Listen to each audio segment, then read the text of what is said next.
Hello friend, જય શ્રી કૃષ્ણ. સ્વાગત છે તમને બધા મારી ચેનલ આશા કિચનમાં.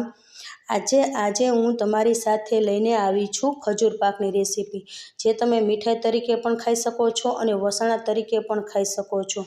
ખૂબ જ ઝડપથી બની જાય છે, ખાવામાં એકદમ પૌષ્ટિક, ઘરે બનાવી એટલે એકદમ ચોખ્ખો અને સસ્તો તો ખરો જ, વળી એકદમ સુગર ફ્રી છે. નથી એમાં ખાંડ કે નથી એમાં ગોળ.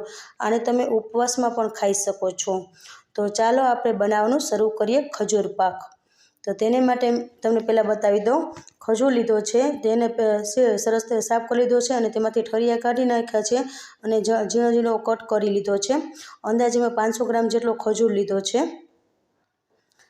હવે છે તે મેં માવો લીધો છે, 250 ગ્રામ જેટલો મોળો માવો લીધો છે. તેને ખમણીની મદદથી છે તે ખમણી લીધો છે. અને બદામ લીધી છે નાની વાટકી જેટલી, તેને પણ નાના નાના કટકા કરી લીધા છે. હવે છે તે કાજુ લીધા છે નાની વાટકી, તેના પણ નાના નાના કટકા કરી લીધા છે.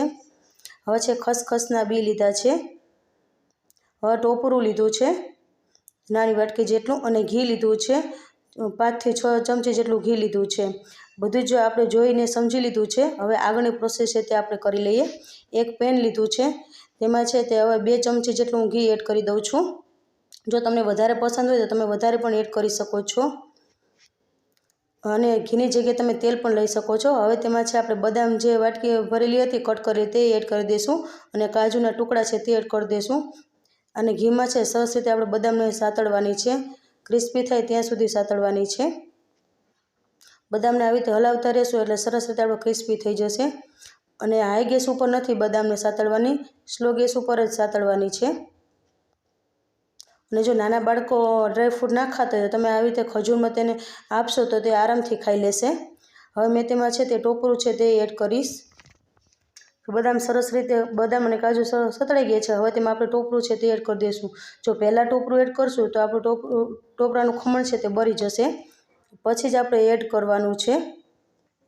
તેને સરસ રીતે આપણે મિક્સ કરી લેશું.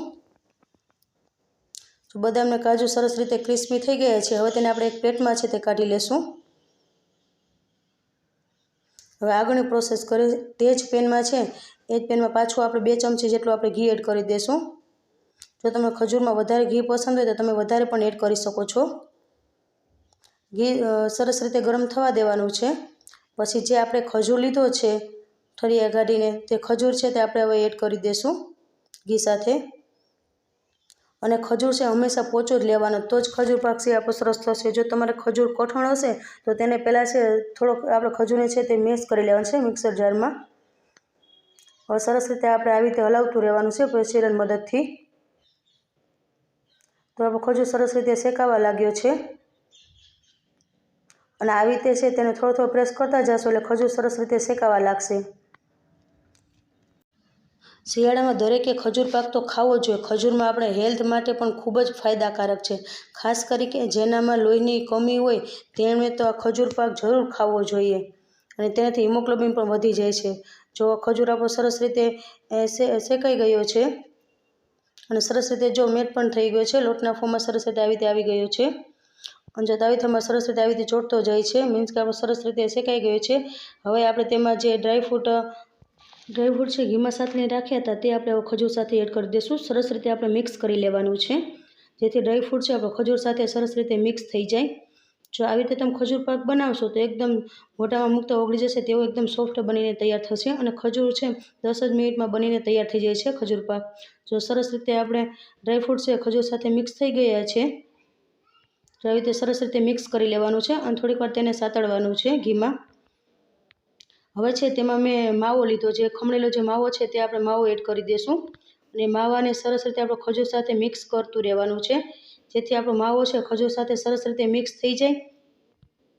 જો આવી રીતે હલાવતું રહેવાનું છે, જેથી આપણો ખજૂર માવા સાથે મિક્સ થઈ જશે. જો આવી રીતે મિક્સ પણ થઈ ગયો છે, હજી તેને 1-8 મિનિટ સુધી આપણે ઘીમાં છે તે સાતળશું, એટલે સરસ રીતે આપણો માવો છે ખજૂર સાથે મિક્સ થઈ જાય.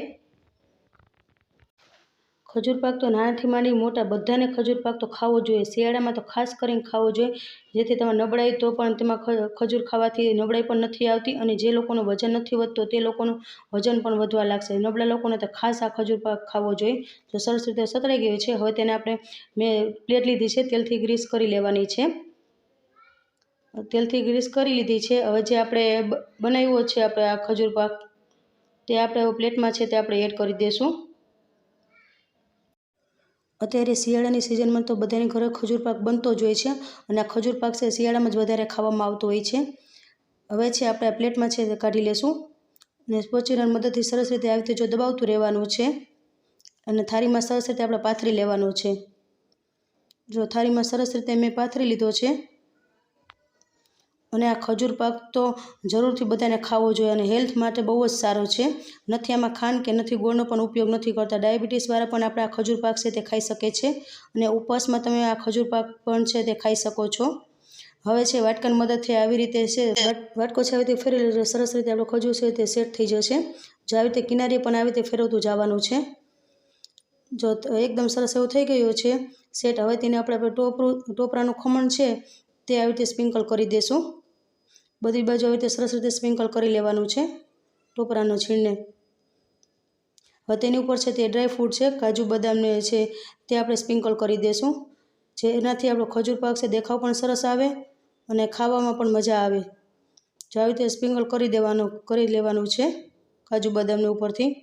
હવે તેની ઉપર છે આપણે સ્પેચ્યુલાની મદદથી આવી રીતે સ્પ્રેસ કરતા જઈશું જેથી આપણે ઉપરથી જે ડ્રાય ફ્રૂટ એડ કર્યા છે તે સરસ રીતે અંદર ખજૂર પાકમાં સરસ રીતે આવી રીતે બેસી જાય.